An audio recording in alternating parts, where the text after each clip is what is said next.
एक बहुत दूर की यात्रा तय करके हमारे मध्य में डींग राजस्थान की वो भूमि जहां अनेकों सैनिकों ने बलिदान दिए, राजस्थान की भूमि अपने आप में इतिहास के नए मानक गढ़ती है। पिछले वर्षों में करगिल युद्ध में एक ऐसी वीरांगना पैदा हुई जिसने अपने शहीद पति के शव को शमशान तक छोड़कर आई। हमारे ये कह रहे थे कि भाई साहब बाबूलाल डींगिया जी कह रहे कि विष्णु हमारे राजस्थान की महिलाएं बहुत वीर हैं, बहुत वीर। मैंने कैसे वीर? कहती हैं कि हमारे राजस्थान की महिलाएं अपने पति के शव को चिता तक छोड़ के आती हैं। मैंने कहा हमारे फिरोजाबाद आओ, जिंदा को दर आती हैं। आप सभी श्रोताओं को प्रणाम। हाँ, मंच पर धरे निशाचरों को भी प्रणाम। भाई विष्णु जी ने मुझे उठाया, मैं भगवान से प्रार्थना करता हूँ, भगवान जिसने मुझे उठाया उसे तू उठा। एक बात, ये जितने कवि हैं, विद्वान कवि हैं, मैं गांव से निकला कवि हूँ, मात्र 8वीं पास कवि हूँ। ये जो कवि है ना साहब, सब डिग्रीधारी कवि हैं। अब इन्हें डिग्री प्राप्त करके पढ़ लिख के कोई तीर तो मार ना लियो, कर कब तरे वाका में तो मैं 8वीं पास कर रहा हूँ। लीजिए साहब, मैं वो कवि हूँ साहब जो देखता हूँ वो लिखता हूँ। ये सब दिल से लिखते हैं, मैं दिल से नहीं, मैं हाथ से लिखता हूँ। ये दिल से लिखते हैं साहब, मैं हाथ से लिखता हूँ। और मैं देखता हूँ जो लिखता हूँ। क्या आज सुबह जब मैं मेरे घर से चला तो मेरी धर्मपत्नी ने कहा कहाँ जा रहे हो? मैंने कहा मैं फिरोजाबाद जा रहा हूँ। बोल ठीक है चले जाना, थोड़ा सा डिनर कर जाना। अरे मैंने कि पगली डिनर तो शाम के भोजन को कहें। घरवारी बोली शाम को दरिया तो है ही। घरवारी बोली कि शाम को ही दरिया तो है और खासकर तेरे लिए रखा है। मैंने कहा क्यों? बोल रहा थे हम कुत्ता महोदय को मुझे फेंकना पड़ता इसलिए आप डिनर ही कर दो। भाई साहब जब मैं ठीक भरतपुर जिले का रहने वाला हूँ, वैर तहसील है मेरा काम, डीग देंगे, मैं डीग मारने वाला हूँ भाई साहब, वैर तहसील जहाँ रांगे राघव हुए शायद। तो लीजिए साहब, जब मैं बस अड्डे पे आया तो कंडक्टर बुरी तरह चला रहा, बाबा कहाँ जाएगा, बाबा कहाँ जाएगा। भाई साहब एक ने यह हाथ पकड़ा, मुझे बुरी तरह खींचने लगे। मैंने कह दिया स्वर्ग जाऊंगा, ले चलेगो का। ड्राइवर बोले बोल बाबा आजा मेरे पहिया के नीचे, तो आज ही स्वर्ग पहुंचा दूं। मैंने कहा वो ड्राइवर तेरे 64 दांत ने तोड़ दूंगा। कंडक्टर बोले बुड्ढे क्यों झूठ बोलता है, कहाँ है इसके 64 दांत में? पतो बीच में तू तो बोलेगो तो 32। भाई साहब मैं जिस बस में बैठा उसमें ये विष्णु जी बैठे थे। जिस बस में मैं बैठा उसमें ये विष्णु जी पहले बैठे थे। मैं जैसे ही बस में गया मैंने भाई साहब पैर से विकलांग हूँ, तू नया छोरा लल्लू, मैं बड़ा बूढ़ा हूँ, मुझे बैठ जाना। मेरे से बोले बाबा पीछे जा। भाई साहब आगे जा, पीछे जा। 15 मिनट हो गए, किसी ने बैठने को जगह नहीं दी, पर ड्राइवर बहुत अच्छा था, जाने कब से मेरे को देख रहा और बोले बाबा क्यों होते हो परेशान, आओ मेरे बोनट खालिए, बोनट पर बैठ जाओ। भाई साहब मैं ड्राइवर के पास बोनट पर बैठ गया, बस चली। 10 मिनट बाद रुकी। कारो पेंट, कारी बुरसट, कारी चश्मा, देखने में सचमुच ऐसी लग रही थी करिश्मा। बस में चढ़ी, 1 मिनट खड़ी हुई। विष्णु जी बोले मैडम कब तक खड़ी रहोगी? मैं करता हूँ बैठ जाऊँ। लेकिन साहब सच बताता हूँ वो किसी के पास नहीं बैठी और धीरे धीरे आके मेरे पास बोनट पर बैठी। किस्मत की बात है साहब। जब मैं ठीक भुसावर बस अड्डे पाया, एक भिखारी आया, मेरे से बोला बाबूजी बाबूजी। मैंने बोल क्या बात है? बोल 2 रुपए दे दो। और मैं क्या करेगा 2 रुपए का? बोल चाय पीऊंगा। मैंने कहा कम बखत चाय 2 रुपए की आती है? चाय तो 5 रुपए की आती है, अगर तू मांगता तो मेरे से 5 रुपए मांगता। भाई साहब भिखारी का जवाब देखिए। भिखारी हाथ जोड़ के मेरे से बोला बाबूजी जाके जैसी हैसियत हुए हम बापे ऐसे ही पैसा। मैंने भिखारी से कहा बोल ठीक है भाई साहब मेरी हैसियत ऐसी है। तो मैंने तुरंत विष्णु जी की तरफ हाथ कर दिया, मैं भाई साहब इससे ले ले। तो भाई साहब भिखारी ने विष्णु को ऊपर देखा और नीचे देखा और फिर हाथ जोड़ के मेरे से बोला बाबूजी। मैंने के बोल क्या बात है? बोले खुद ही भिखारी तो लग रहा है, हमको कहा देगो। और भाई साहब जब छोकरबाड़े के बस अड्डे पे आए तो एक भिखारी और मिला, मेरे से बोला बाबूजी बाबूजी। मैंने बोल क्या बात है? बोल 10 रुपए दे दो। अरे मैंने क्या करेगा? बोल चाय पीऊंगा। मैं कम वक्त चाय 10 रुपए की आती है, चाय तो 5 रुपए की आती है, मांगता 5 रुपए मांगता। भिखारी बोला बाबूजी 5 रुपए की मैं पीऊंगा, 5 रुपए की मेरी प्रेम काऊ तो पिएगी। अरे मैंने कि तू भिखारी होकर के प्रेम का रखता है? बोले बाई के चक्कर में भिखारी बनो नहीं, मैं हूं पहले महलन में ही रह रो तेरी तरह। और भाई साहब जब भरतपुर बस अड्डे पाया तो एक भिखारी और आया, मेरे से बोला बाबूजी बाबूजी। मैंने बोल क्या बात है? बोल 5 रुपए दे दो। मैंने कहा नहीं है। बोल 4 रुपए दे दो। नहीं है। भाई साहब गुस्सा में तेज हो गए, इनसे कहा भाई साहब दे दो। बोल कुछ नहीं है। तो बोल तुम्हारे दोनों के पास कुछ नहीं है? मैंने विष्णु जी बोले नहीं है। तो बोल आ जाओ कटोरा लेके दोनों भरतपुर में मांगेंगे, आ जाओ वहाँ मांग लेंगे, गले पैसा ही पैसा है जाएंगे। तो जब ठीक मैं आपके यहाँ आया तो एक बच्चा दौड़ता हुआ आया और मेरे से बोला अंकल अंकल। मैंने कहा हाँ बेटा। बोल पीछे से 2 आंटी आवाज लगा रही हैं। भाई साहब मैंने पीछे मुड़ के देखा तो सचमुच 2 औरतें मेरे पीछे दौड़ी आ रही। मैं खड़ा हो गया और आकर मेरे से बोली बाबा। मैं कहा बेटा। बोल तेरे फोटो दे जा। बाबा तेरे फोटो दे जा, सामने खड़ा खड़ा रहेगा। मैंने कहा बेटा तुम मेरा फोटो ले जाकर क्या करेंगे? बोल बाबा रात को हमारे बच्चे बहुत रोते, तेरा फोटो बताएंगे, रो मत नहीं हुआ।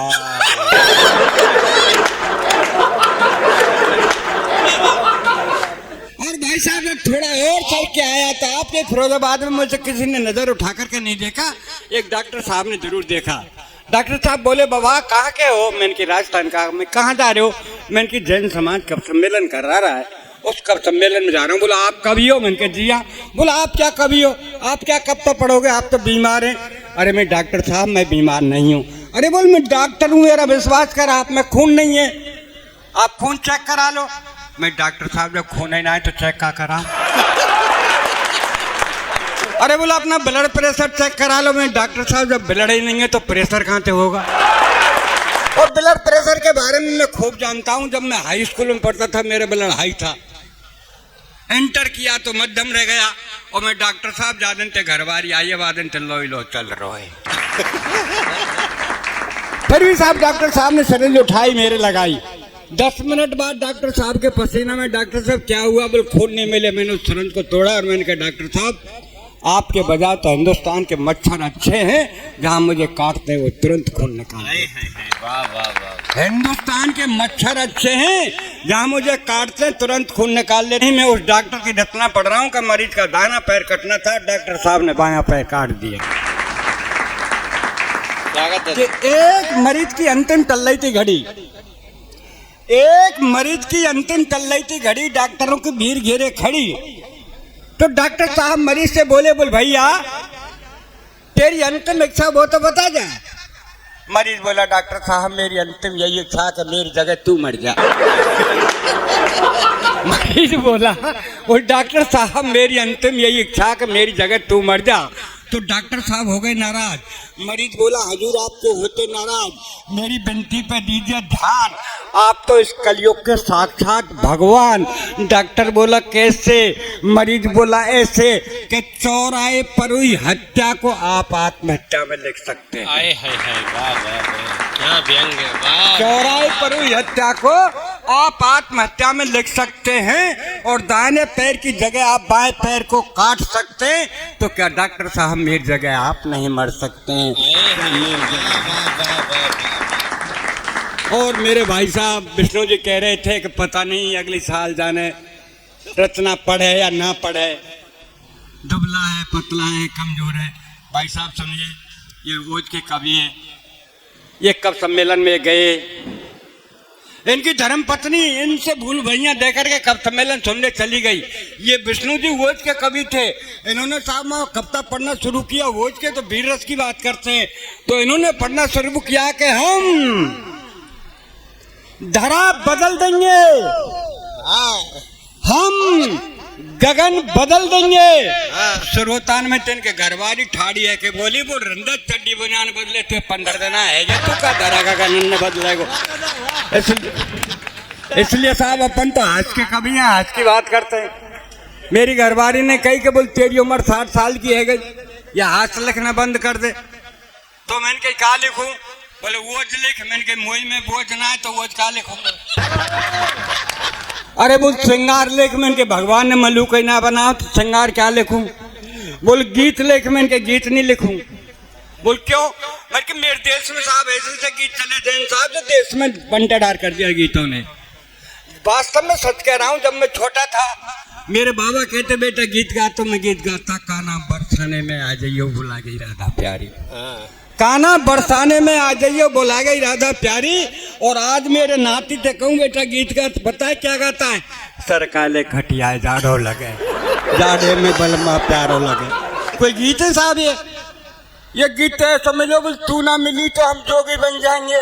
अरे मैंने के भले मानस मिल गई तो कुआं में गिर के मर जाएगा। ये गीत साहब ऐसा चलो बोल, तू जहाँ कहीं रेगी में सूंघते सूंघते आ जाऊंगा, कुत्ता है का? ये गीत ऐसा चलो मैं दिल्ली से गई पूना, पूना से गई पटना, माउने में जो सजना यहाँ जाती, हमारे फिरोजाबाद में कितने कहीं यहाँ चले जाती। क्या हो साहब गीत लिखन थे? अपन गीत बीत नहीं, अपन तो देखते जो लगते। सुबह सुबह का वक्त मस्जिद की अजान, मंदिर की झालर कितनी लगती है प्यारी। सुबह सुबह का वक्त मस्जिद की अजान, मंदिर की झालर कितनी लगती है प्यारी। और चाय का प्याला लेके मेरे चारपाई के पास खड़ी घरवारी। वाह! सुबह सुबह का वक्त मस्जिद की अजान, मंदिर की झालर कितनी लगती है प्यारी। और चाय का प्याला लेके मेरे चारपाई के पास खड़ी घरवारी। बोली अजी सुनते हो? मैंने कहा सुन रहा हूँ, बहरा नहीं हूँ। बोल क्या कहना है कह दीजिए। बोल मैं कब की खड़ी हूँ, लो चाय पी लीजिए। मैंने कहा सुबह सुबह का वक्त है, राम रहीम का नाम लेने दीजिए, इस चाय को 10 मिनट बाद दीजिए। सुबह सुबह का वक्त है, राम रहीम का नाम लेने दीजिए, इस चाय को 10 मिनट बाद दीजिए। तो गुस्से में बोली कि 10 मिनट में तो ठंडी हो जाएगी। मैंने कहा कम वक्त, तेरी उम्र 60 साल की है गई, तू अब तक ठंडी ना है पाई तो मैंने कहा कम वक्त, तेरी उम्र 60 साल की है गई, तू अब तक ठंडी ना है पाई तो कहता है 10 मिनट में ठंडी हो जाएगी। साहब इतनी कहने पर गुस्से में तेज कमरे से बाहर आके बड़े जोर से रोने लगी, भगवान से प्रार्थना करने लगी। भगवान मेरी एक अर्जी है, आगे आपकी मर्जी है, मेरा एक थोड़ा सा काम कर दीजिए, इस संसार से मेरे पति बाबूलाल डीगिया को उठा लीजिए, मुझे विधवा बना दीजिए। इतनी सुनने पर मैं भी गुस्से में तेज बैग उठाया कमरे से बाहर। घरवारी बोली कहाँ जा रहे हो? भरतार। मैंने क्या आत्महत्या करने? अरे बोला आत्महत्या करनी है तो जल्दी कर लीजिए, ये भी आपके हित में होगा। और 4 दिन पीछे मरा तो तेरा दाह संस्कार नहीं होगा। मैं बोला कैसे? घरवारी बोली ऐसे कि मैं देख रही हूँ पर्यावरण का सीजन, जब खाने पकाने को नहीं तो तुझे जलाने को कहाँ से लाऊंगी ईंधन जलाने को। मैंने कहा तू मेरे ईंधन की फिक्र मत कर। मैंने कहा तू मेरे ईंधन की फिक्र मत कर, तेरा ध्यान किधर मैं समझाता हूँ, आओ उधर। ठीक मेरे मरने के बाद शमशान घाट जाना, मेरे मरने के बाद शमशान घाट जाना और 5 हीटर रख के घर चली आना। बड़े बेटे को समझाना, बेटे जाना बटन दबाना, पापा को जला के घर चलाना। बोल ठीक है, तेरे मरने के बाद शमशान घाट जाऊंगी, 5 हीटर रख के चली आऊंगी, बेटे को समझाऊंगी, बेटा जाएगा बटन दबाएगा, तुझे जला के घर चलाएगा। पर तू एक बात बता, जलने के बाद पता नहीं स्वर्ग या नरक जाएगा, पर इस महंगाई में जो 5-5 हीटरों का बिल आएगा उसे का तेरा बाप चुकाएगा। लीजिए साहब, मेरा और भाई साहब विष्णु जी का एक ऐसा सौभाग्य हुआ इंटरव्यू देने का कि ये भी दिल्ली गए, मैं भी गए। जब मैं भी गया था सब पहले मेरे नंबर आया वहाँ इंटरव्यू में, बाबूलाल डीगिया। मैंने कहा जी हाँ, बोल अंदर जाओ इंटरव्यू दे आओ। सर मैं इंटरव्यू देने अंदर गया, अधिकारी ने मेरे प्रश्न पूछा, बोल बेटा भारत के प्रधानमंत्री का नाम? मैंने कहा साहब पंडित जवाहरलाल नेहरू। बोले पृथ्वी कैसी है? मैंने कहा सर गोल है, चपटी है, खोज जारी है। बोले भारत आजाद कब हुआ? मैंने कहा सर 1857 से प्रयास किए गए, 1947 में सफलता मिली। बोल ठीक है बेटा, तेरा इंटरव्यू हो गया, घर आ। इतने भाई साहब विष्णु जी बैठे। अरे बोल डीगिया जी क्या पूछा साहब ने? जल्दी जल्दी बताओ। पहले को पंडित जवाहरलाल नेहरू, पृथ्वी गोल है, चपटी है, खोज जारी है, और 1857 से प्रयास किए गए, 1947 में सफलता मिली। वैसे तो विद्वान आदमी है पर बुद्धि चकरा गई। ये जैसे ही आवाज लगी विष्णु जी, बोल जी यहाँ, बोल अंदर जाओ इंटरव्यू देवे। अब इसको ये पता नहीं अधिकारी का मूड क्या होता है। अधिकारी ने प्रश्न ही बदल दिए। इनसे पूछा आपका क्या नाम है? ये बोले पंडित जवाहरलाल नेहरू। अरे तेरी बुद्धि कैसी है? बोल गोल है, चपटी है, खोज जारी है। बोल तुम पैदा कब हुए? बोले 1857 से प्रयास किए गए, 1947 में सफलता मिली। ये भाई ऐसे विष्णु जी है। मेरा 6 वर्षीय बच्चा दौड़ता हुआ मेरे पास आया। मेरा 6 वर्षीय बच्चा दौड़ता हुआ मेरे पास आया और बोला, बोल पापा पापा गजब हो रहा है। अपनी कॉलोनी में जलने वाला रावण अब की बार नहीं जल रहा है। मैंने कहा नहीं बेटे, रावण जलेगा, ऐलान हो चुका है, पर वो ऐसे वैसे नहीं, वो तो राम के बाण से जलेगा। अरे बोल पापा सच मान, रामचंद्र जी खूब चला रहे हैं बाण, फिर भी नहीं जल रहे श्रीमान। तो बच्चे को लेकर साथ में रामलीला मैदान में आया, देखकर जस्ट मैं भी चकराया। राम चला रहे थे बाण, राम चला रहे थे बाण, रावण के चेहरे पर मुस्कान, उनके मुख से एक ही आवाज, मैं नहीं जलूंगा आज। तब एक सज्जन भीड़ में से दौड़ता हुआ रावण को पुकारता हुआ बोला, ए रावण तू नहीं जलेगा तो क्या तेरा बाप जलेगा? ए रावण तू नहीं जलेगा तो क्या तेरा बाप जलेगा? तेरे बदन में लगे पटाखों से हम लोगों को मजा आएगा। रावण घुराया, 10 शीशों को उसकी तरफ घुमाया और बोला, बोल मूर्ख तू कहाँ से आ रहा है? मुझे हर साल जलता देखता है, फिर भी तेरा पेट नहीं भरता है। और अगर तुझे जलना ही देखना है तो तेरा हिंदुस्तान देख ले, संप्रदाय की आग में जल रहा है, जलना ही देखना चाहिए।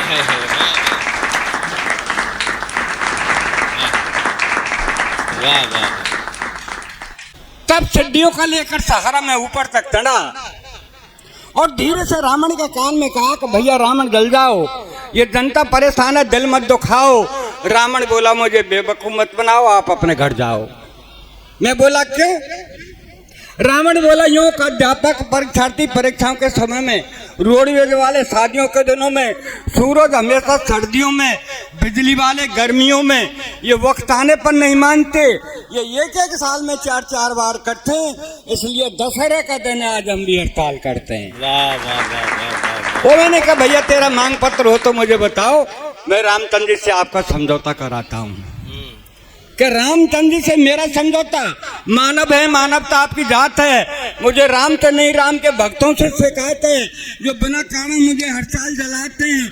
अगर तुम्हें जलाना है तो दहेज के दानव को जलाओ, और भी जलाना है तो इस कुर्सी की खातिर जीने मरने वालों को जलाओ, और भी जलाना है तो अपने स्वार्थ हेतु वतन के बेचने वालों को जलाओ, और भी जलाना है तो कन्या का जन्म लेने से पूर्व पेट में मारने वाली बेटी के हत्यारे बाप को जलाओ। ऐसे हत्यारे बाप को जलाओ।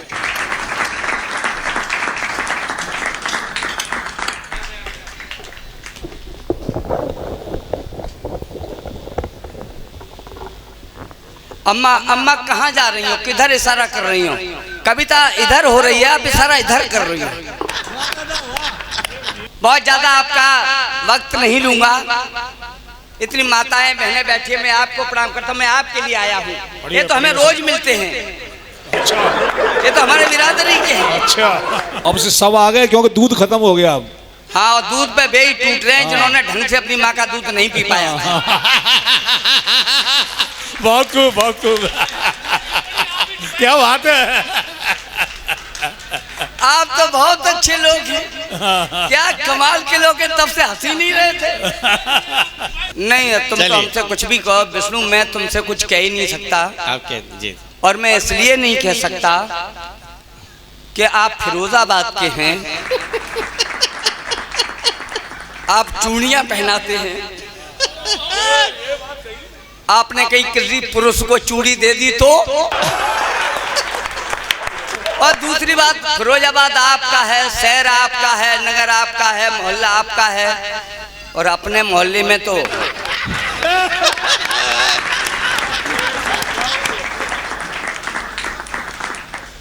आप बहुत मुस्कुरा रहे हैं। अच्छा, डांस बहुत अच्छा करते हैं।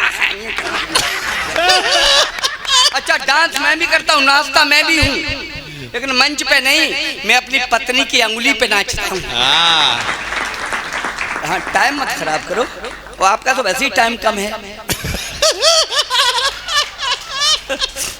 आनंद लीजिएगा। और हंसना भी, और इसलिए हंसना कि जो हंसते हैं उनके तेवर गर्म नहीं होते हैं, कोई कष्ट नहीं होता है, सितम नहीं होते हैं, पत्नी खुश, बच्चे मेधावी, डरगम नहीं होते हैं। हंसने वाले लोग देवता से कम नहीं होते हैं। वाह क्या कहने का। जो हंसते हैं उनसे कोई कभी नहीं लड़ता है। अगर कोई आपसे लड़ने आ जाए और आप खीसे निपट दे तो लड़ेगा आपसे।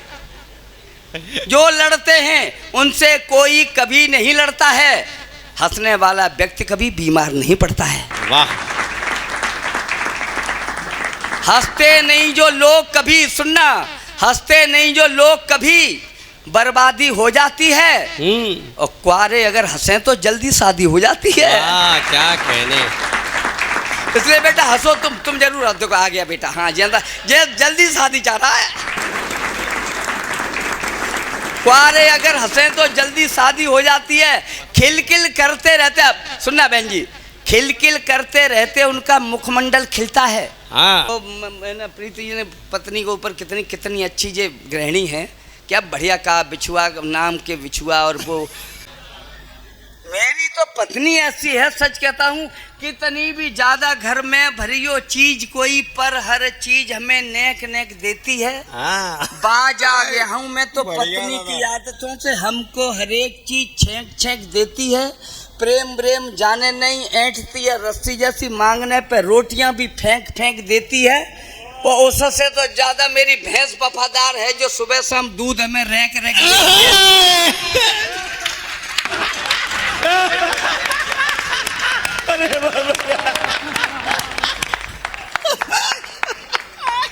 जिंदाबाद दादा।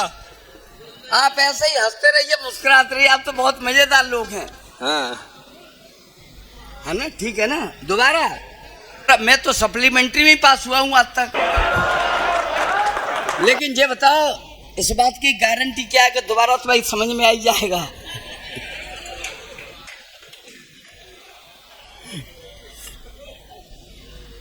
आइए मैं दोबारा पढ़ देता हूँ इसे। आज मैं जैसे ही आया, सच कहता हूँ आपको, जैसे मैं मैनपुर स्टेशन से बैठा था ना, तो वहां से एक पत्नी का जोड़ा आया। अब गौर से सुनना, एक पत्नी का जोड़ा आया, बड़ा फैशन वाले, हाथ में हाथ डाले, बतिया रहे थे, प्लेटफॉर्म पे आ रहे थे।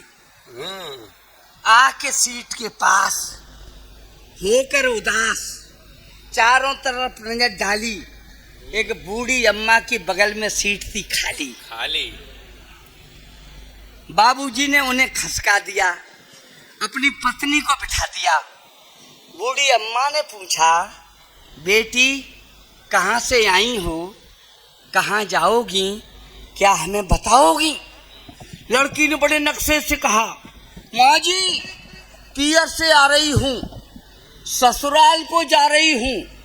वे जो खड़े हैं सीट के सहारे हस्बैंड हैं हमारे। अब 80 साल की बुढ़िया मोहन जोदड़ो हड़प्पा की खुदाई से निकली।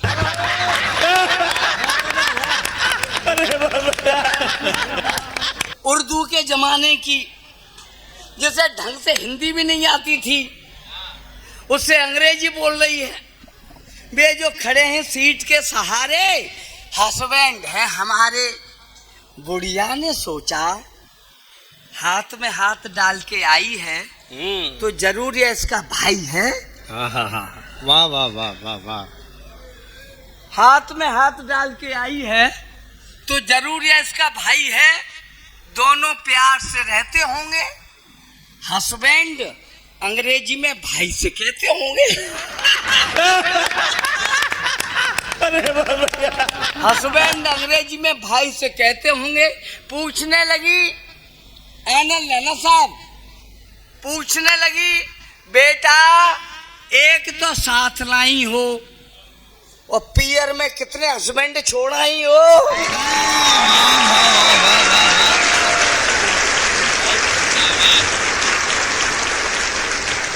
बहुत बढ़िया। आप ऐसे ही हंसते रहिए। मैं यही तो कह रहा था हंसते नहीं जो कभी लोग बर्बादी हो जाती है। कुआरे अगर हंसे तो जल्दी शादी हो जाती है। वाह। खिलखिल करते रहते उनका मुखमंडल खिलता है। अगर लड़कियां हंसे तो पति पैसे वाला मिलता है। वाह, सारी की सारी। शादीशुदा हंसे तो उनकी खुश रहती घरवाली।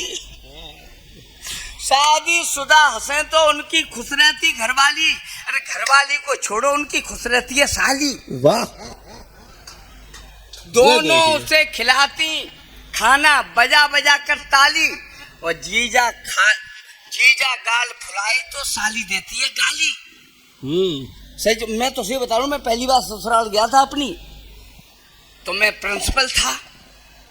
अच्छा, इमेज खराब हो रही थी, अगर हंसता तो मैं गाल फुला के बैठ जाऊं। साली आई, उसने बहुत मजाक की, लेकिन हमने अपनी इमेज दिखाई। साली रोने से गई, रो के जाके अपनी मम्मी से बोली, मम्मी जी जीजा खाइए तो गाल फूफा की तरह गाल फुलाए हैं।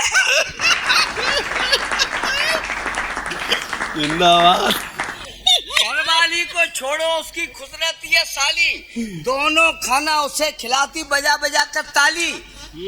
जीजा गाल फुलाए तो साली देती है गाली। महिलाएं जो हंसे आदमी उनका पानी भरता। महिलाएं जो सुनना, आप हंसना, महिलाएं जो हंसे आदमी उनका पानी भरता। पति परमेश्वर इधर उधर फिर ताक झांक नहीं करता। पति परमेश्वर इधर उधर फिर ताक झांक नहीं करता। बूढ़ी अम्मा हंसे तो बुढ़ा मस्त मस्त रहता है। हाय हाय हाय। बूढ़ी अम्मा हंसे तो बुढ़ा मस्त मस्त रहता है। 80 साल की उम्र भी हो जाए तब भी आई लव यू कहता है। ये देखिएगा, अनुभव देखिए। जो पत्नी नहीं हंसे आदमी घुट घुट कर जीता है। रोज शाम को ठेके पर जाकर दारू पीता है। आइए मैं आनंद लेता हूँ आपसे। लोग कहते हैं माँ बहुत अच्छी है, किसने कहा था माँ बहुत अच्छी है। अच्छा, मैं आपसे पूछता हूँ, जितना माताएं बैठी हैं ठीक है, लेकिन पिता क्या कम होता है सर? बताएं हमें, पिता कम प्यार करता है संतान को क्या? आज फैसला होगा कौन ज्यादा प्यार करता है। जी माँ ज्यादा प्यार करती है कि पिता ज्यादा प्यार करता है? आज मैं फैसला करता हूँ।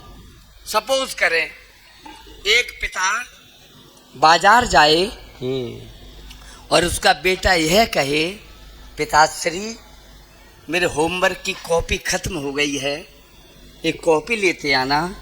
और उसकी पॉकेट में मात्र 25 रुपए शेष हों और एक कॉपी वो 25 रुपए की आती है, और गर्मी से बचने के लिए साफी भी 25 रुपए की आती है, तो पहले क्या खरीदेगा वो पिता? क्या खरीदेगा? क्या खरीदेगा? अब आप थोड़ा दृश्य बदल दो। माँ बाजार जाए और उसका बेटा भी कहे कि मम्मी एक कॉपी लेती आना, उसके पर्स में भी 25 रुपए शेष हों, कॉपी 25 रुपए की आ रही है और एक 25 रुपए की लिपस्टिक उसकी खत्म हो गई हो, क्या लाएगी? पहले कॉपी नहीं लाएगी, कॉपी नहीं लाएगी। वो सबसे पहले लिपस्टिक खरीदेगी, घर आके बाप से कहेगी टूटी साइकिल उठाओ, बेटे के लिए कॉपी लेके आओ।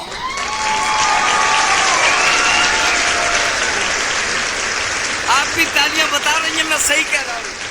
अच्छा, लोग ये तर्क देते हैं, लोग ये तर्क देते हैं, सुनना मेरे भाई, आज फैसला करते हैं हम लोग। लोग ये तर्क देते हैं कि माँ संतान को 9 महीने तक गर्भ में रखती है, और मैं ये तर्क देता हूँ कि जिन दिनों माँ 9 महीने तक गर्भ में संतान को रखती है, पैर पसार के सोती है, लेकिन बाप को नींद नहीं आती। इसलिए नहीं आती कि बेटे का क्या नाम रखेंगे, बेटे को कहाँ पढ़ाएंगे, उसे IAS बनाएंगे। और माँ इसलिए सो जाती है क्योंकि उसे तो पता है जो कुछ करना है बाप को ही करना है।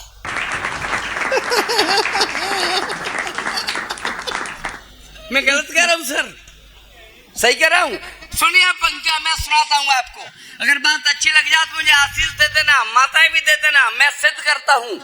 एक दिन मैंने अपनी माँ के चरण छुए थे। मेरी माँ ने कहा कि आप पहले अपने पिता के चरण छुओ। मैंने कहा माँ तुम तो सर्वोपरि हो। बोले नहीं, हम सर्वोपरि नहीं है, हम आपकी पूजा जरूर हैं, लेकिन तुम्हारे पिता परम पिता हैं, मुझसे भी बड़े हैं, मैं उनके पैर छूती हूँ, इसलिए मुझसे पहले उनका स्थान है। तब मैंने ये पंक्तियां लिखी, सुनना मैं अर्ज करता हूँ, मुझे आशीष दे देना, अच्छी लग जाए तो। किसका है अधिकार अधिकतम, करके देखो शोध, त्याग पिता का बड़ा है या फिर माँ की बड़ी है गोद। त्याग पिता का बड़ा है या फिर माँ। पिता त्याग करता है, पिता चाहते हुए भी अपनी संतान को प्यार नहीं कर पाता, कुछ शर्मिंदगी की वजह से, कुछ लिहाज की वजह से, कुछ समाज की वजह से, लेकिन वो कितना प्यार करता है हम जानते हैं। है कितना अधिकार अधिकतम, करके देखो शोध, त्याग पिता का बड़ा है या फिर माँ की बड़ी है गोद। हाँ। माँ देती है जन्म, दूध भी माँ का पीता है, किंतु पिता से पूछो जो उम्मीद में जीता है। वाह वाह वाह वाह वाह वाह वाह दादा, बजा सकते हैं? अच्छी पंक्ति थी। किंतु पिता से पूछो जो उम्मीद में जीता है। माँ रहती है पास, पिता रहता बेचारा दूर, माँ हो जाती तृप्त, पिता होता कितना मजबूर जी। पहली बार पुत्र जब पैदल चलता है, माँ का छलके दूध, पिता का खून उछलता है। आए हाय हाय आए हाय, क्या मार्मिक। वाह वाह वाह वाह। पहली बार पुत्र जब पैदल चलता है, माँ का छलके दूध, पिता का खून उछलता है। देख अंश का वंश खुशी में झूम झूम चलता, माँ देती आधार, पिता के साए में पलता, मिट जाते सब कष्ट पुत्र जब पापा कहता है। माँ लेती है गोद, पिता के दिल में रहता है, इसीलिए तो श्री राम को जब वनवास हुआ, दिल खाली हो गया, पिता को यह एहसास हुआ, पागल बनकर पीछे पीछे दशरथ भाग दिए, माता जिंदा रही, पिता ने प्राण त्याग दिया।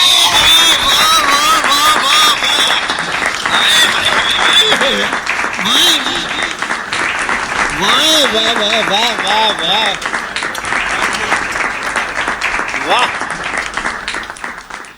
कविता पढ़ता हूँ, स्वागत लेता आए हैं। मैं क्या चित्र मैं दिया था, वक्त नहीं लूंगा।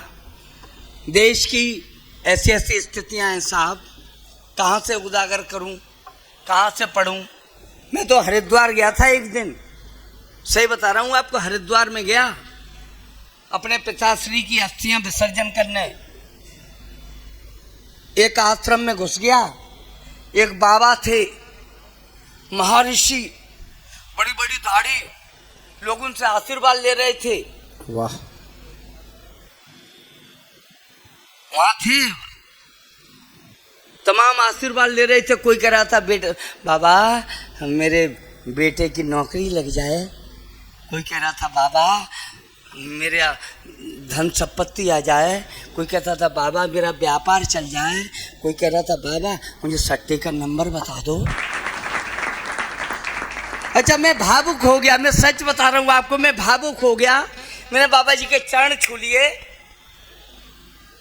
मैंने कहा बाबा जी मुझे भी आशीर्वाद दे दो, मेरी कविता सुपर हिट हो जाए। बाबा ने मुझ में एक बात मारी, हट, मैं बाबा हूं ही नहीं। मैंने कहा तुम तो हो, नागा बाबा हो, हरिद्वार की बात थी। मैंने कहा तुम तो हो, नागा बाबा हो। बोले मैं काहे का भागा, मैं तो गंगा नहाने आया था, कोई कपड़े उठा के भाग गया।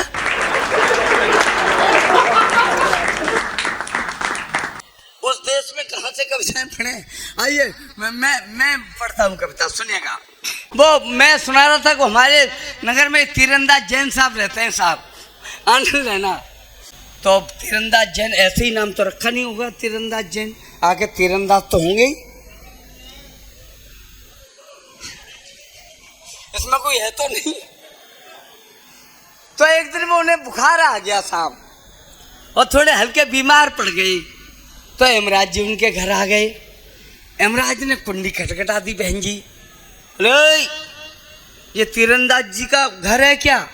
तीरंदाज जैन साहब निकल के आए तपते बुखार में। बोले कौन है? बोले मैं हूँ यमराज, धर्मराज ने भेजा है, ये लिस्ट है, इसमें सबसे ऊपर तुम्हारा ही नाम है, जल्दी चलो, यमलोक बुलाया है। तीरंदाज जैन साहब ने कहा, अरे मेरा भी नाम तीरंदाज जैन नहीं, दुनिया भर के लोग मुझे तीरंदाज कहते हैं, मैं तीरंदाज हूँ और ये यमराज मुझे आज बेवकूफ बनाने आ गया।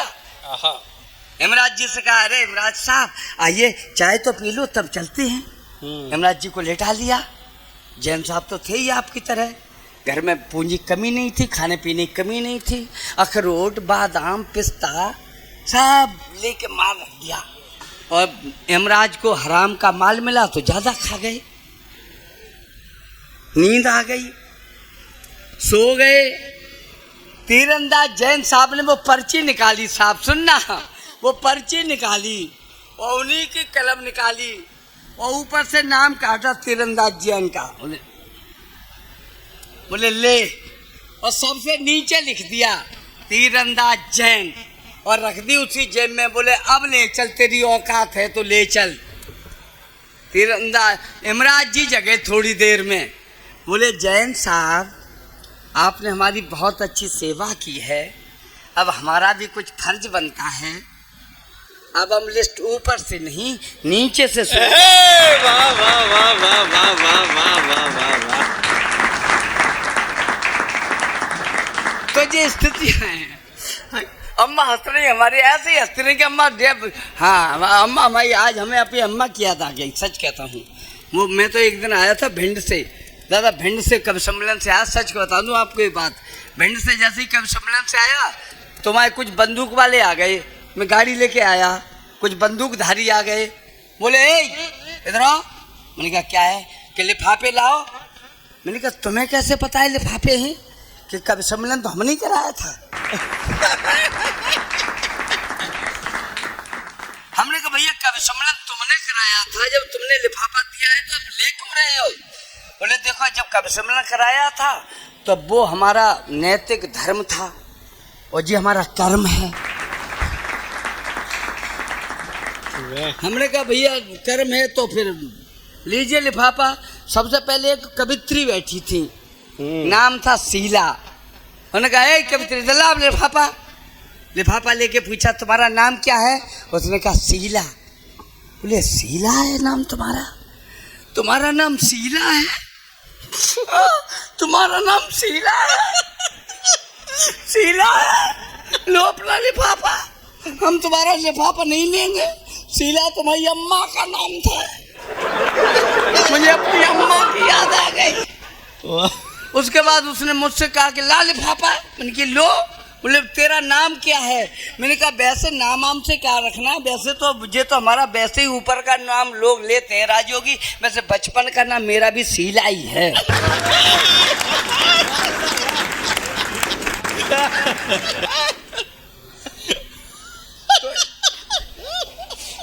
स्थिति है साहब, आनंद लीजिएगा, आनंद लीजिएगा साहब। मैं आपको जोड़ता हूँ, बहुत सारी बातें हैं, कुछ नहीं करना पड़ता है, हाथ के लिए हाथ से कहीं से भी निकल आता है। मैं एक कविता पढ़ता हूँ, उसके बाद एक माँ की कविता। मैं ज़्यादा टाइम दीजिए ना। अब जब आप बैठे, अब जाके करोगे भी क्या?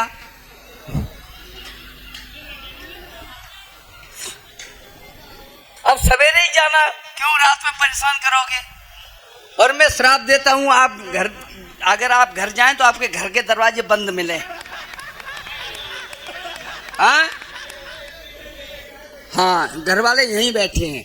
एक भैया आपने बच्ची खूब खिलाई, हाँ वो आपकी बच्ची आपके गोद में रही और उससे मुझे पता लग गया कि आपकी जो हमारी भाभी जी होंगी कितनी सुखी रहती होंगी।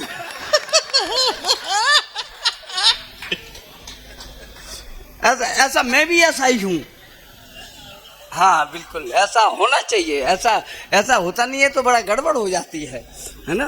हाँ वो मैं तो देखिए कम से कम इनपुट से ज़्यादा आउटपुट निकल जाए तो बहुत अच्छा है। सही बात। मैं एक सच्ची घटना आपको प्रशांत जी आपने भी नहीं सुनी होगी।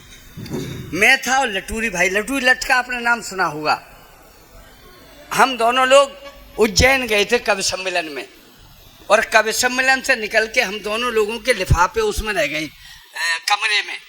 मेरे पास एक 100 का नोट था केवल, और लटूरी लट मुझसे बोला कि यार ये होटल बहुत अच्छा है, इस पर खाना खा लेते हैं। मैंने कहा जेब में 100 ही रुपये हैं। बोले तो कभी किस बात के बने फिरते हो, 100 के नोट में ही हमें होटल पर खाना खिला के दिखाओ। मैंने कहा खिला तो हम देंगे भाई। बोले तो फिर क्या खिला के दिखाओ। हमने कहा चलो मस्त होके खाओ। हम होटल में घुस गए साहब। हमने कहा जो हम कहें सो करते जाना। होटल पर 1100 रुपये की एक थाली थी। दोनों लोगों ने मस्ती से खाई। अम्मा 2200 रुपये का खाना खाया। उसके बाद बेरा मेरे पास बिल लेके आया। बोले 2200। नहीं किस बात के 2200, हम पे तो 2200 है ही नहीं। उसने आके मेरा कॉलर पकड़ा, मैंने उसका कॉलर पकड़ा। मैंने कहा लटूरी भाई 112 नंबर पर फोन कर। लट्टू ने 112 नंबर पर फोन, तुरंत पुलिस आई। पुलिस ने आके पकड़ा दोनों को। होटल का मालिक बोला सर 2200 रुपये दोनों पे हुए, 100 रुपये दिखा रहे हैं। दरोगा जी बोले अच्छा 100 रुपये दिखा रहे हो, चलो थाने।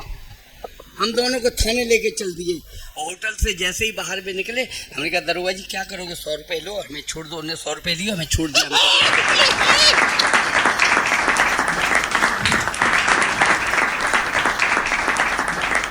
100 रुपये में खा के आए मस्त।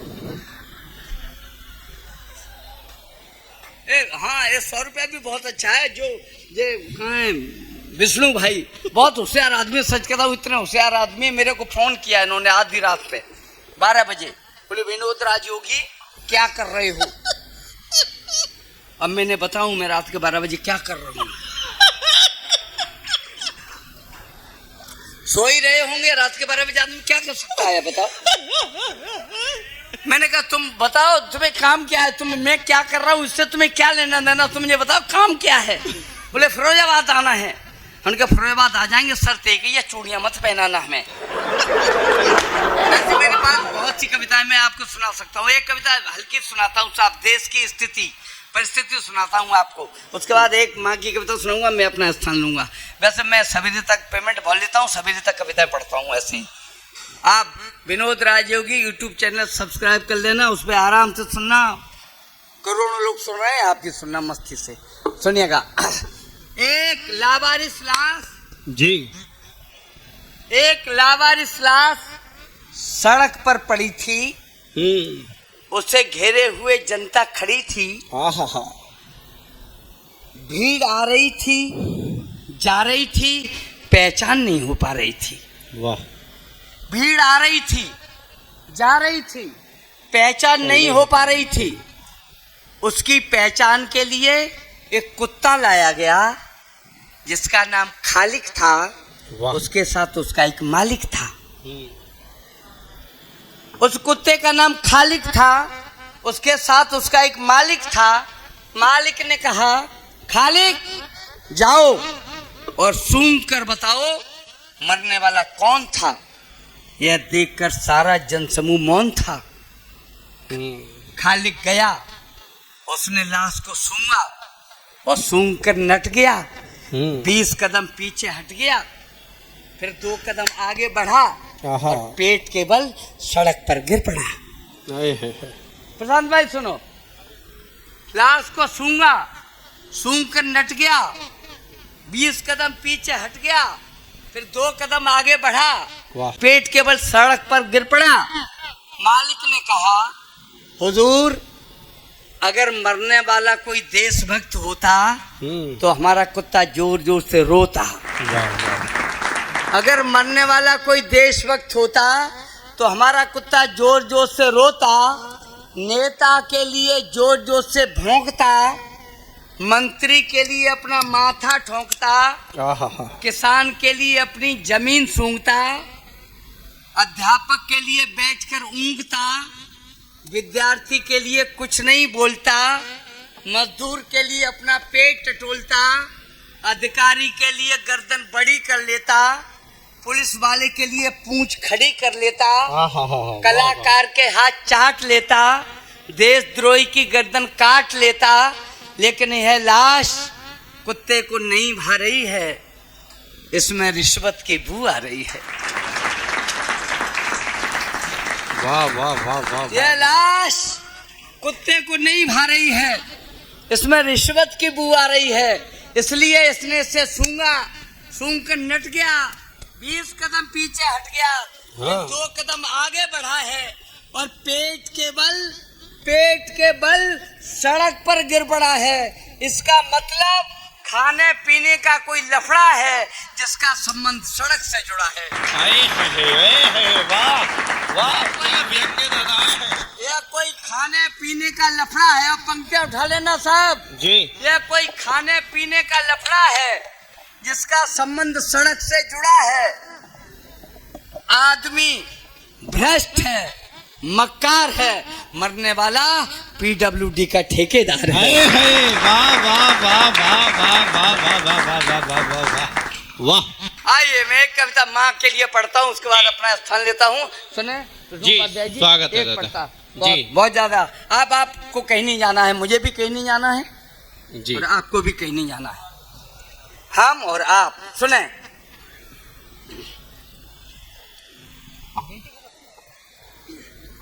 आजकल हम क्या करते हैं, हमारी एक बेटी बैठी है, सुने। एक लड़का था एक लड़की थी, प्रभु की लीला आज। तन्मयता सुनना, विनोद राजयोगी हल्के माहौल में कविता नहीं सुनाता, पूरा देश सुनता है, आप भी सुनेगा। एक बार दोनों हाथ ऊपर उठाकर ताली बजाकर इस कविता को आमंत्रित करिएगा, बहुत शानदार। सुने, एक लड़का था एक लड़की थी, प्रभु की लीला आसन्न हुए, 2 धनी राम धीमर के घर जुड़वा बच्चे उत्पन्न हुए। माँ ने दोहरा व्यवहार किया, बेटे की गरिमा बड़ी रही, लड़के को गोदी उठा लिया, लड़की धरती पर पड़ी रही। एक हमेशा मुस्कुराता था, एक के आंसू बहते थे, लड़के का नाम पड़ा सुखिया, लड़की को दुखिया कहते थे। लड़के का नाम पड़ा सुखिया, लड़की को दुखिया कहते थे। कुछ हुए बड़े शिक्षा देने का, जब माँ बाप का फर्ज हुआ, तब नाम एक विद्यालय में केवल लड़के का दर्ज हुआ। लड़की से उसकी माँ बोली, तू मेरा पेट भरेगी क्या, अपने भाई को पढ़ने दे, तू पढ़कर भला करेगी क्या। अपने भाई को पढ़ने दे, तू पढ़कर भला करेगी क्या। लड़का था खासा पढ़ा लिखा, सो उसे नौकरी खास मिली, शादी अपनी मर्जी से की, एक लड़की एमए पास मिली। धीरे धीरे कमजोर हुए माँ बाप, बुढ़ापा ढला गया, लड़का अपनी पत्नी को लेकर के सर्विस पर चला गया। लड़का अपनी पत्नी को सर्विस पर लेकर कर चला गया। लड़की कब घर रहने वाली, वह भी अपनी ससुराल गई। माँ बाप अकेले सोच सोच सब सूख बदन की खाल गई। फिर खेल विधाता ने खेला, बूढ़ा तन हो भी मार गया। बुढ़िया की आंखें चली गई, बूढ़ा को लकवा मार गया। फंस गए मुसीबत में भारी, लाचार समय से बाज हुए। मिल गया पीठ से पेट, भूख से रोटी को मुहताज हुए। अब नहीं सहारा है कोई, कब तक यूं आप जलें दोनों। सोच समझ फैसला किया, बेटे के पास चलें दोनों। सोच समझ फैसला किया, बेटे के पास चलें दोनों। सरकारी बंगला द्वारे पर चिकना पर्दा पड़ा हुआ, कुंडी खटकी फिर द्वार खुला। था सुखिया सम्मुख खड़ा हुआ, उसने देखा अंधी बुढ़िया, बूढ़ा लंगड़ा लाचारी है। हम कब तक इन्हें खिलाएंगे, इस सालों की बीमारी है। बोला मेरे भी बच्चे हैं, हम इनको खिला न पाते हैं, यहाँ पर रहना तो मुश्किल है। तुमको तरकीब बताते हैं, जो वृद्ध अवस्था में जाकर अंधे लंगड़े हो जाते हैं, वे लिए कटोरा सड़कों पर सब भीख मांग कर खाते हैं। वे लिए कटोरा सड़कों पर सब भीख मांग कर खाते हैं। बुढ़िया बोली इससे अच्छा हम मारे फिरे कहीं, चल कटे रेल से साथ साथ, या संग कुएं में गिरे कहीं। बूढ़ा बोला मरना ही है, 2 कदम वहां टेकते चले, मरने से पहले हम अपनी दुखिया को भी देखते चले। जाकर पहुंचे जब बस्ती में, दुखिया पानी भर रही खड़ी, अंधी माँ लंगड़े बाप खड़े। जैसे ही उन पर नजर पड़ी, ले गई पकड़ कर दोनों को, सब गंदे वस्त्र उतरवाए, फिर बड़े प्यार से नहलाया, दोनों को भोजन करवाए। शाम को पति उसका आया, उन दोनों में प्रतिवाद हुआ। दुखिया बोली सुनिए स्वामी, मेरा भाई अपवाद हुआ, अब नहीं सहारा है कोई, अंधे लंगड़े बेचारे हैं, ये 4 रोटियों की खातिर ही मेरे पास पधारे हैं।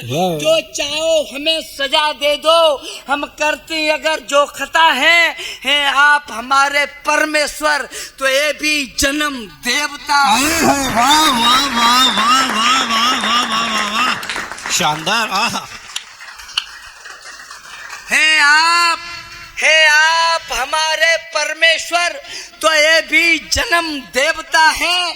मैं नहीं चाहती हूँ इनकी खातिर तुम बर्बादी कर लो, अभी नहीं कुछ बिगड़ा है, तुम चाहो तो शादी कर लो। श्रीमान आप सब लायक हैं, बंधन इसलिए तोड़ सकती, माँ बाप निरी अपंग हुए मैं इनको नहीं छोड़ सकती।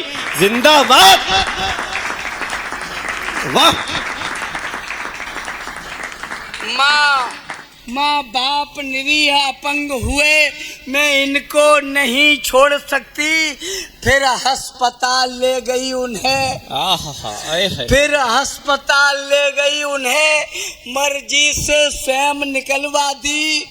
दुखिया ने अपनी एक हाथ अपनी अम्मा के डलवा दी। माँ बाप का कर्ज हुआ करता, उसकी कर सब बेबाकी दी। बूढ़े बापू के चलने को लाकर उसने बैसाखी दी। मिल गई जिंदगी दोनों को, माँ बाप ने तब गुड़ पहचाने, हमने कैसा अन्याय किया। बीते दिन याद लगे आने, बेटे के तुलना में बेटी को जीवन शैली खोटी दी, इसको सारी सुविधाएं दी, इसको भरपेट रोटी दी। पछताए मंदिर पहुंचे, जाकर शिव जी के पैर छुए। भगवान माफ कर दो हमको, भावुक थे ज्यादा दुखी हुए। सच्चे मन की श्रद्धा देखी, शिव जी की महिमा डोल उठी। हो गया उजाला मंदिर में, आवाज कहीं से बोल उठी। उठ भक्त दुखी मत ज्यादा हो, मैं अखिल विश्व का भरता हूँ। हो तो तुम पापी बहुत बड़े, पर माफ तुम्हें मैं करता हूँ। है सत्य अनूठा जगत सार, जो करना है सो भरना है। जब जन्म दोबारा तुझे मिले, तब काम तुझे ये करना है। उस वक्त अन्याय ज्यादा होगा, कुछ दुष्ट जमी पर आएंगे, होगा तब भ्रूण परीक्षण भी, कन्या के गर्भ गिराएंगे। कन्या जग जननी होती है, उसका अस्तित्व बचाना है। तब जगह जगह तुझको पढ़कर मेरा संदेश सुनाना है। तब जगह जगह तुझको पढ़कर मेरा संदेश सुनाना है। तब जगह जगह तुझको पढ़कर मेरा संदेश सुनाना है। मैं वो ही तो अपराधी हूँ, पिछला अपराध चुकाता हूँ, इसीलिए मैं मंच मंच पर कविता तुम्हें सुनाता हूँ। आए हैं, वाह वाह वाह वाह वाह वाह वाह वाह। इसीलिए मैं मंच मंच पर कविता तुम्हें सुनाता हूँ। बेटा बेटा बेटी के बीच खुदी है खाई, उसको पाटो तुम। कन्या के भ्रूण छीण करके दुनिया की जड़ें न काटो तुम। बेटी के प्रति दिल के अंदर जो हीन भाव जग जाएगा, जो पाप कभी हमने भोगा, वह पाप तुम्हें लग जाएगा। बेटी को जो कम आकेगा, उस बाप की टांगे टूटेंगी। बेटा बेटी में भेद करे, उस माँ की आंखें फूटेंगी। इसलिए तुम्हें समझाता हूँ, बेटी का प्यार न छीनो तुम। वह भी संतान तुम्हारी है, उसका अधिकार न छीनो तुम। सुख सुविधा, मुझे विदा कर देना अंतिम पंक्तियां सुन के। सुख सुविधा यश गौरव की वह परिणीता हो सकती है। बेटा रावण हो सकता है, बेटी सीता हो सकती है, बेटा रावण हो सकता है। अभी विनोद भाई ने बहुत अच्छी टीका टिप्पणी की, गुदगुदाया, व्यंग किए, और व्यंग से हंसाते हंसाते ये अद्भुत कला है भाई विनोद यागी की, कि वो हास्य और व्यंग से शुरू करते हुए कविता के उस धरातल को करुणा तक ले जाते हैं और श्रोताओं की आंखों में आंसू पैदा करते हैं। बीच बीच में उनकी जो मौलिक टिप्पणियाँ होती हैं, विनोद भाई की मौलिक टिप्पणियाँ ऐसी होती हैं जिसको देश में तमाम कवि अपने नाम से पढ़ते हैं। वाह। तमाम कवि ऐसे हैं जो विनोद भाई की रचनाएं पढ़ते पढ़ते टीवी चैनलों पे छा गए, और सारे देश में जाने कितने कवि ऐसे हैं जो बड़े बड़े पेमेंट ले रहे हैं, मोटे मोटे लिफाफे ले रहे हैं विनोद राजयोगी की कविताएं पढ़ के। तो ऐसा एक हास्य और व्यंग का मौलिक अद्भुत हस्ताक्षर है आज हमारे इस मंच पर। ये हर मंच की सफलता की गारंटी हुआ करता है, इस मंच की गरिमा है, इस मंच का सौभाग्य है भाई विनोद राजयोगी कि इधर से उधर खूब बंदर हुए हैं। आहा। हमारे देश में जब चुनाव का माहौल होता है तो वहाँ से चार पंक्तियाँ पढ़ता हूँ व्यंग की, कि इधर से उधर खूब बंदर हुए हैं, लफंडर सभी अब सिकंदर हुए हैं। आहा। इधर से उधर खूब बंदर हुए हैं, लफंडर सभी अब सिकंदर हुए हैं, और गरीबों के बनते यहाँ जो मसीहा, भैंसों की चोरी में अंदर हुए। वाह वाह वाह वाह वाह। इधर से उधर खूब बंदर हुए हैं, इधर से उधर खूब बंदर हुए हैं, लफंडर सभी अब सिकंदर हुए हैं, और गरीबों के बनते यहाँ जो मसीहा, भैंसों की चोरी में अंदर हुए हैं। चार पंक्तियाँ जो विष्णु उपाध्याय यहाँ पढ़ के गया और मुझे आदेशित करके गया। जी दादा आदेश कैसे दे सकता हूँ, निवेदन करता हूँ आपसे दादा। भैया आज जो युग है उसमें छोटे ही बड़ों को आदेश देते हैं, और मैं समय की मर्यादा का पालन करने वाला व्यक्ति हूँ जी।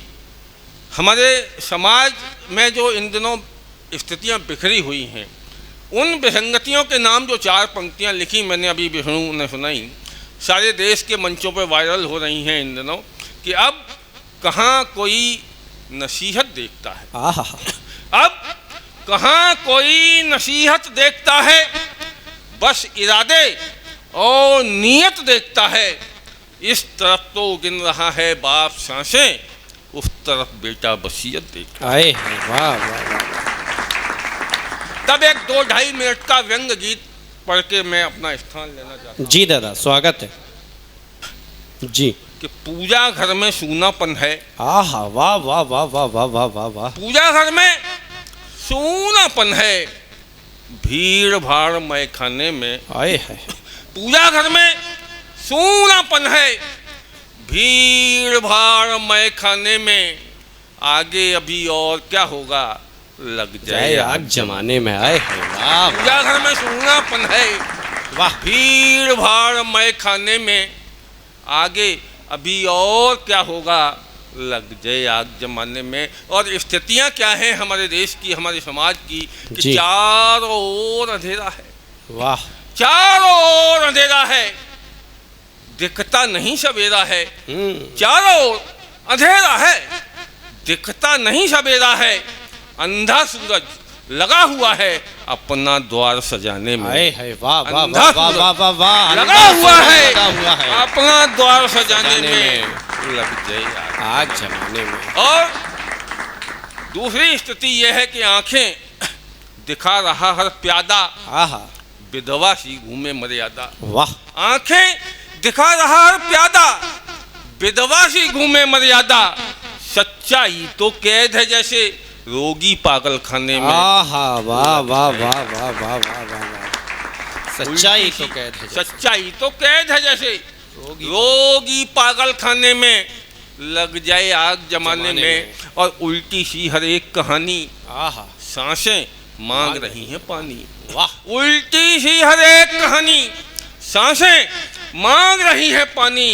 और अपनी तो जल गई जिंदगी, पेट की आग बुझाने। है वाह वाह उल्टी वाह सी हर एक कहानी, सांसें मांग रही हैं पानी।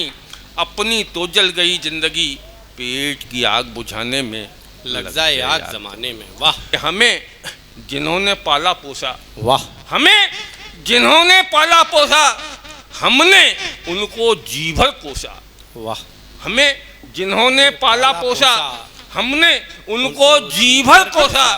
भेज दिया वृद्धाश्रम में, शर्म लगे अपनाने में। आए है हमें जिन्होंने पाला पोसा, वाह, हमें वाह, वाह, जिन्होंने वाह, पाला वाह, पोसा, वाह, वाह। हमने उनको जी भर कोसा। भेज दिया वृद्धाश्रम में, शर्म लगे अपनाने में, लग जाए आग जमाने में। और अंतिम पंक्तियां गीत की पढ़ते हुए मैं स्थान लेता हूं। आज का ये कार्यक्रम पूर्ण होता है कि सत्ता है अब नागों की, आए है सत्ता है अब नागों की, सुनता कौन अभागों की। वाह सत्ता है अब नागों की, सुनता कौन अभागों की। संसद अभी व्यस्त है प्यारे, मुद्दों को दफनाने में। वाह, लगता है वाह। आगे अभी और क्या होगा, लगता है आग जमाने में। देखो कुछ लोग पीछे से भी आगे, दादाजी ने तो चश्मा साफ कर लिया अपना। देखो एक बार बजाओ, एक बार फिर से दोबारा। कभी तुमको हंसाऊंगी, कभी मैं गुदगुदाऊंगी। वाह वाह वाह वाह वाह वाह वाह, एक मुक्तक जी स्वागत है। कभी तुमको हंसाऊंगी, कभी मैं गुदगुदाऊंगी, कभी बीता हुआ मौसम इशारों से बुलाऊंगी। आए है वाह वाह वाह वाह, क्या कहने। यहाँ तक मैं चली आई तुम्हारे ही बुलावे पर। वाह क्या कहने। यहाँ तक मैं चली आई तुम्हारे ही बुलावे पर, लगाकर प्रीति की सीढ़ी दिलों के पार जाऊंगी। क्या कहने। वाह, लगाकर वाह। प्रेम की सीढ़ी दिलों के पार जाऊंगी। चार पंक्तियां इनके लिए पढ़ दूं, आप कहो तो पढ़ दूं। ऐसे नहीं, ऐसे कैसे पढ़ दूंगा। याद आई तेरी तो मैं सोया नहीं, बेवजह आज तक मैं रोया नहीं, छुआ था बरसों पहले तेरा गाल प्रिय, मुद्दतों हाथ मैंने ये धोया नहीं। कि बसा हो जो हमारे मन वही तो खास होता है। वाह। बसा हो जो हमारे मन वही तो खास होता है। लगे दुनिया बहुत प्यारी अगर वो पास होता है। न फिर परवाह महलों की, न फिर परवाह दौलत की। क्या कहने। न फिर परवाह महलों की, न फिर परवाह दौलत की, बहुत ही कीमती इस प्यार का एहसास। आए हैं वाह वाह, क्या कहने, क्या कहने। बहुत ही कीमती इस प्यार का एहसास होता है। और जब इस एहसास का हृदय को अनुभूति होती है, तब मन करता है कि हम अपने प्रेम का इजहार कर दें। और वो प्रेम का इजहार किस तरीके से किया जाए जी, उसकी कुछ पंक्तियां। कि तुम्हारा दिल हमारा है, हमारा दिल तुम्हारा है। वाह क्या कहने। तुम्हारा दिल हमारा है, हमारा दिल तुम्हारा है, बिना इसके नहीं अपना कहीं भी अब गुजारा है। वाह वाह वाह वाह। बिछी जब चांदनी आंगन, उठी जब रागिनी मन में, बिछी जब चांदनी आंगन, उठी जब रागनी मन में, मिलन के गीत गा गा कर तुम्हें हमने पुकारा आए है क्या कहने, मिलन के गीत गा गा कर तुम्हें हमने वाह, पुकारा है, मिलन के गीत गा गा कर तुम्हें हमने। ये फिरोजाबाद के लोग हैं, ज्यादा मत पुकारो, अमरोहा तक चले गए तो और दिक्कत भाई है। लेकिन जब हमारे प्रेमी तक हमारी बात नहीं पहुंच पाती है तो अपने हृदय की वेदना हम किन पंक्तियों से व्यक्त करते हैं कि बहुत दिन से प्रतीक्षित हैं तुम्हें अनुभूतियां तो आए है क्या शब्दों का कोश है, वाह वाह, बहुत वाह, दिन वाह। से प्रतीक्षित हैं तुम्हें अनुभूतियां तो हो। मंच का साथ चाहूंगी जी, पूरा कि साथ बहुत मिल रहा है दिन इस से प्रतीक्षित हैं तुम्हें अनुभूतियां तो हो, हाँ। हमारी प्रीति की खातिर जरा सी मस्तियां तो हो। वाह। लकीरों का मिलाना क्या हुए जब एक ही दोनों, आए है वाह। लकीरों का मिलाना क्या हुए जब एक ही दोनों, चलेंगे चांद पर हम तुम्हारी छुट्टियां तो हो। आए है वाह वाह वाह वाह चांद वाह। पर हम तुम्हारी छुट्टियां अब समझ में आया चंद्रयान कैसे लैंड करा है भाई, इनकी मुख तक के बाद ही करा है। चलेंगे चांद पर हम तुम्हारी छुट्टियां तो हैं। आज ये जैन समाज का बहुत पावन मंच है ना, और ओज का बहुत प्यारा नाम है, श्रृंगार भी लिखते हैं, ओज भी लिखते हैं, सारे रसों में उन्होंने लिखा, लेकिन आज उनका जैसा मन हो वैसा पढ़ें। एक बार जोरदार तालियों के बीच शिवम आजाद। विष्णु भाई, आप पूरा कार्यक्रम ऊर्जा के साथ चला रहे हैं, मैं आपको प्रणाम कर रहा हूँ। कुछ देशभक्ति की पंक्तियां हैं, इसीलिए आप एक बार जोरदार तालियां बजा के इजाजत दीजिए कि देश की एकता में न पंगा रहे, देश की एकता में न पंगा रहे, वो जाति धर्मों को ले कर न दंगा रहे, जाति धर्मों को ले कर न दंगा रहे, ओ हर हृदय में यही भावना हो शिवम, हर हृदय में यही भावना हो शिवम, जानो तन से भी प्यारा तिरंगा से भी प्यारा तिरंगा रहे, जानो तन से भी प्यारा तिरंगा, के देश के प्रेम में जो कि कोई नहीं, जिसने बलिदान की पीर ढोई नहीं, जिसने बलिदान की पीर ढोई नहीं, वो चाहे जिसकी भी हो आंख बेकार है, चाहे जिसकी भी हो आंख बेकार है, जो शहीदों की यादों में रोई नहीं, जो शहीदों की यादों में रोई नहीं, के हिंदू लड़ते रहे मंदिरों के लिए, हिंदू लड़ते रहे मंदिरों के लिए, और मुसलमान लड़े मस्जिदों के लिए, और मुसलमान लड़े मस्जिदों के लिए, धर्म उनका है क्या कोई बतलाइए, अगर पीछे तक समझ आ रही हो तो तालियां चाहूंगा कि धर्म उनका है क्या कोई बतलाइए, रात दिन जो लड़े सरहदों जिंदाबाद। आए हैं शिवम भाई, वाह वाह वाह वाह, क्या कहने आए हैं, वाह। रात दिन जो लड़े सरहदों के लिए आए हैं, वाह। जो लड़े सरहदों के लिए, कि मेरे देश की सरहदों का सिपाही, वाह शिवम भाई। मेरे देश की सरहदों का सिपाही उठा शीश दुश्मन से ये कह रहा है, मेरे देश की सरहदों का सिपाही उठा शीश दुश्मन से ये कह रहा है, मेरे देश की सरहदों का सिपाही उठा शीश दुश्मन से ये कह रहा है, तुम्हारे वतन में लहू बह रहा है, तुम्हारे वतन में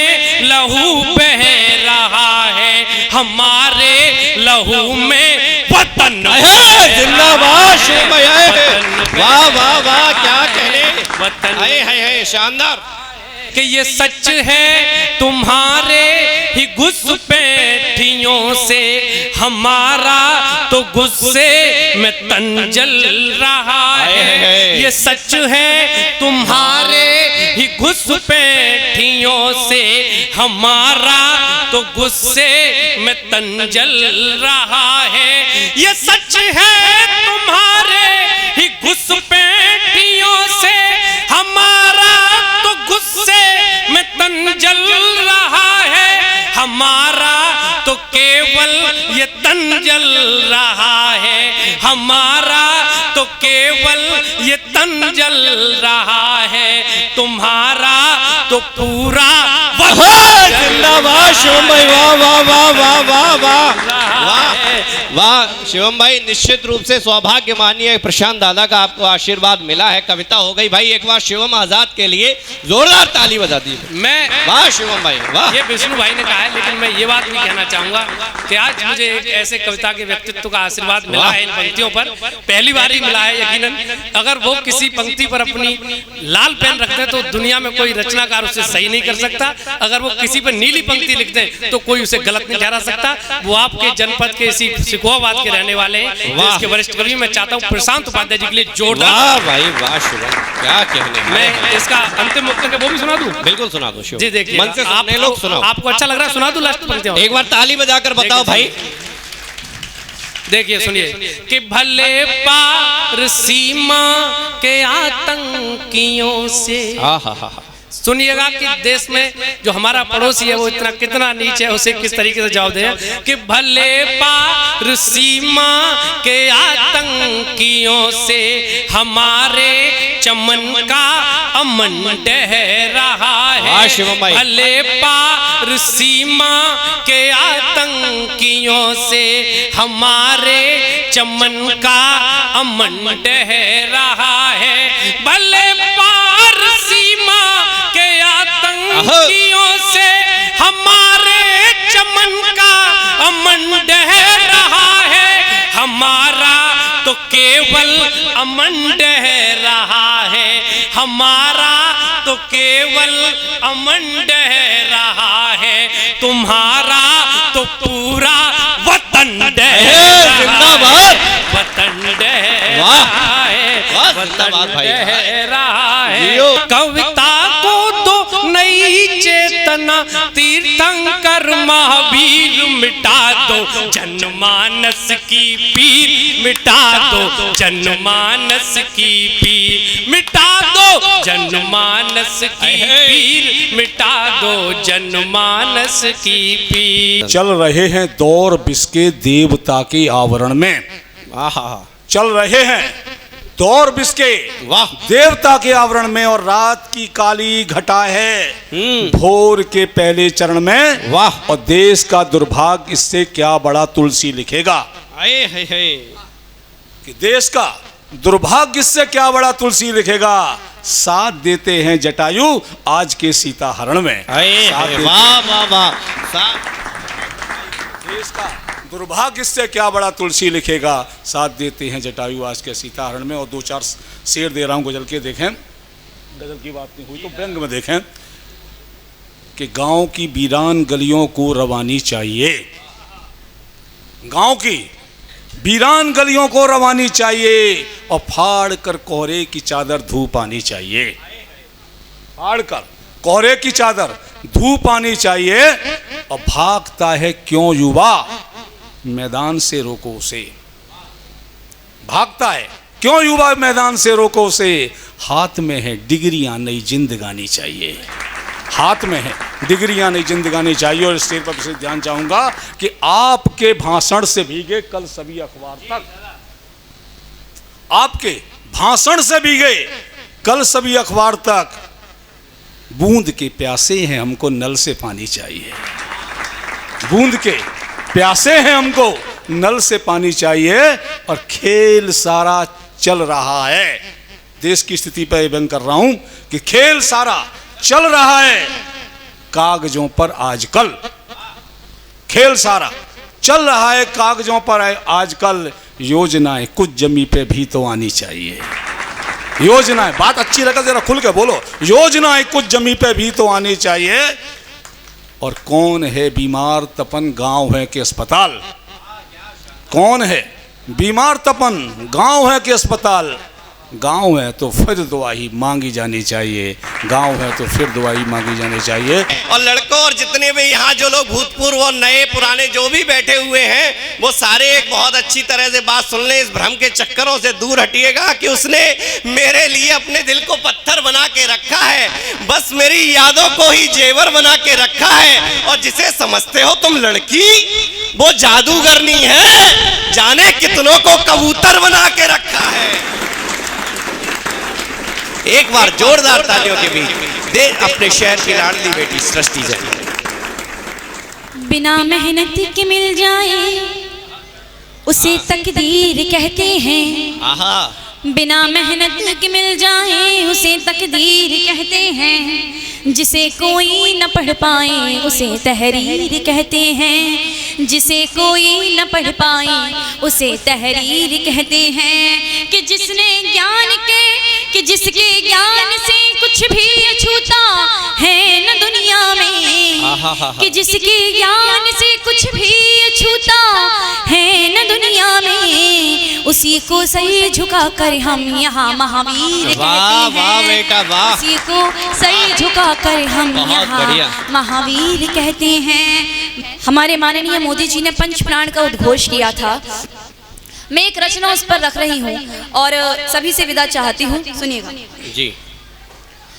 देश और धर्म के लिए जियो, देश और धर्म के लिए जियो, देश और धर्म के लिए जियो, देश और धर्म के लिए जियो। हर कदम कदम पे सबको साथ ले, एकता अखंडता की बात ले, शुभ पवित्र लक्ष्य के लिए जियो, देश और धर्म के लिए जियो। मातृभूमि पर हमें गर्व हो, मातृभूमि रक्षा एक पर्व हो, मातृभूमि पर हमें गर्व हो, मातृभूमि रक्षा एक पर्व हो। ऐसे शुभ लक्ष्य हेतु तुम जियो, देश और धर्म के लिए जियो, देश और धर्म के लिए जियो। हो अनाथ दुखिया गर राह में, हो सहानुभूति हर निगाह में, हो अनाथ दुखिया गर राह में, हो सहानुभूति हर निगाह में, हो अनाथ दुखिया गर राह में, हो सहानुभूति हर निगाह में। करुणा और प्रेम के लिए जियो, देश और धर्म के लिए जियो, देश और धर्म के लिए जियो। भाईचारा सबके दिल में हो सदा, कटुता घृणा वैर भाव हो विदा। जीवन श्रेष्ठ कर्म हेतु तुम जियो, देश और धर्म के लिए जियो, देश और धर्म के लिए जियो। बहुत शुक्रिया। आओ दिलीप भाई, मोहब्बत के तुम कवियों सुनो तो बेवजह मन मिलाने से क्या फायदा है। ये दिलीप भाई की अगवानी में मैं अपनी पंक्तियां पढ़ रहा हूं कि बेवजह मन मिलाने से क्या फायदा, बीते किस्से सुनाने से क्या फायदा, वो जो होगी तुम्हारी तो आ जाएगी, इस तरह गिड़गिड़ाने से क्या फायदा। एक बार जोरदार तालियों के बीच दिलीप कुमार दिलीप। खार तुमने गुलाब कर डाला, मेरा खत भी किताब कर डाला। खार तुमने गुलाब कर डाला, मेरा खत भी किताब कर डाला।